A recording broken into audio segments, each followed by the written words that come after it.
Bengal genius healed up from the Super Bowl pain, and I'm back, baby. Time to turn the page. How long can you mourn for? What is it? Wednesday? That's enough. Yes, the loss will haunt me for decades or whatever, but once we win the Super Bowl, which will happen, it's all going to erase, and it's all part of the giant plan. As a matter of fact, I really think this is going to be a blessing in disguise, if that's even possible, but would you trade one Super Bowl win for three? You know what I mean? So, because you don't know how a young team's going to react if they win the Super Bowl too early. You know what I mean? They'll all get their own reality shows, their own videos, and then they all start with their own, what do you call that? Not really a posse, but their own entourage. That's it, that old show. They each get their own entourage, and they start infighting, and the whole thing happens this way. Do you guys all feel the hate coming from everyone around you? There was so many people that were just coming out of the woodworks to either laugh or, I told you so, I told you so. Like, because it was such a blowout loss, losing by a field goal in the Super Bowl. So, whatever, enjoy, man, because each one of those, all this does is fuel Joey B for next season. And all these young guys, Jamar, Higgins, Mixon.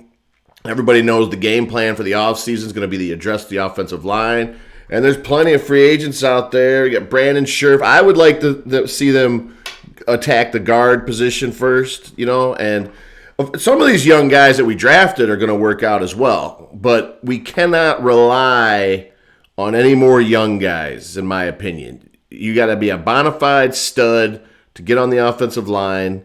And I like the way Zach Taylor handled it today. That's I think why the players like Zach Taylor is he's not like throwing anybody under the bus. He's kind of like, well, some of those are on Joe and some of this and some of that. I mean, okay, let's say 20 of them are on Joe. That still gives the line 50. I mean, something's wrong somewhere with this many sacks. I took a look, and there's no comparison with Marino and all that. I looked it up. So Dan Marino in 84, Jim Kelly 1990, 1991. If you added all their sacks together from those 3 seasons, it's 79 sacks. And Joey B was sacked 79 times. Or, I'm sorry, 70 times this year. Of course, you know that. So it's the offensive line. Brandon Scherf, Teron Armstead, Cam Robinson. Let's give Duke and Zach total credit here as they've added the right pieces. And we need the DJ Reader, Trey Hendrickson for the offensive line. And that's it. That's all we got to do. And, well, that's not all you got to do. You still got to evaluate. You got to see who's hungry and this and that. I'd like to see Chris Evans go into Perine's role next year.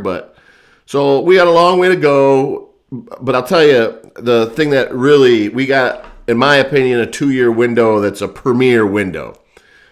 I don't even count Josh Allen and Mahomes next year because they're on them huge deals.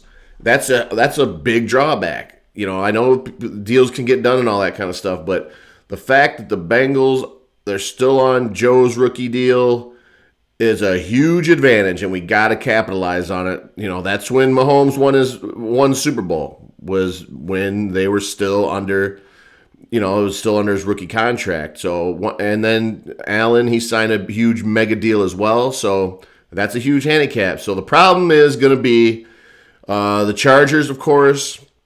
And I'm just looking at the Chargers, honestly. And the rumors are heating up that Aaron Rodgers will be going to Denver. I can see that. But he's bringing himself a big cap number as well. By the way, Packers Z is still on vacation, or there's a contract dispute. We're not sure yet, so we'll be bringing up the podcast soon. That's coming up. I don't know. He's been at the club since Super Bowl. I think last I saw him, he was at a club with 50 Cent, and I haven't heard from him since. But anyway, so there are plenty for the AFC. So there's not that many teams that's going to give us much of a problem. We got to do the work, but is there any doubt we're going to do the work? For the first time, Joe Burrow is going to have an offseason to put the work in with the wide receivers. It's going to be great next year, and how much fun is that going to be? It's going to be fun. Like I said, I can't advise you enough to start listening to TJ Hushmanzada's podcast, Beyond the Game. like I said, you got to listen to it and listen to Marlon Humphreys, the cornerback for the Ravens, him and Hahn about return. Should they sign Lamar Jackson to a mega deal because they know he can't throw. He can run, but once they fall behind, it's a problem. So that's good. And the Steelers are always tough, of course, but Browns don't know what they're going to do. Steelers know what they're going to do. All we got to do is build around Joe, and we cannot clown around with that. So bear with me if you see some TikToks from me or some shorts. I'm going to probably clown the Bengals a tiny bit just to ensure. I want to draw a lot of attention to this offensive line just so we properly take care of business. That's all I want to see. But great season, and next year is it's going to be a blast. It's going to be a blast, and I can just see. To me, Joe Burrow walking off that field did remind me of his first season at LSU as the starter. You could just see it was they had a good season that year. I think they went 10-2, and then they beat Central Florida. I believe it was Central Florida in the playoffs, and it was kind of the beginning of this. And let's keep in mind now, Joe Burrow, he's been in the huge spotlight. The guy has had one full season, and that's it. Now, the story is all these radio shows, hosts, they're just looking for that negative spin on the Bengals. So, of course, they're going to talk about Joe Burrow. You know what? They could book Carson Palmer every day of the week to give you all the bad, sad news about. But it's going great. And applaud to the Bengals for, they really defied everybody. They get so much hate for not having a indoor practice facility. But shut up, everybody. Now, there's still things they need to do. But the whole concept that they haven't been spending money is just 100% not true. And their drafts have been just huge home runs. They've just had a great draft class. So you think about Osai coming back next year, didn't play at all.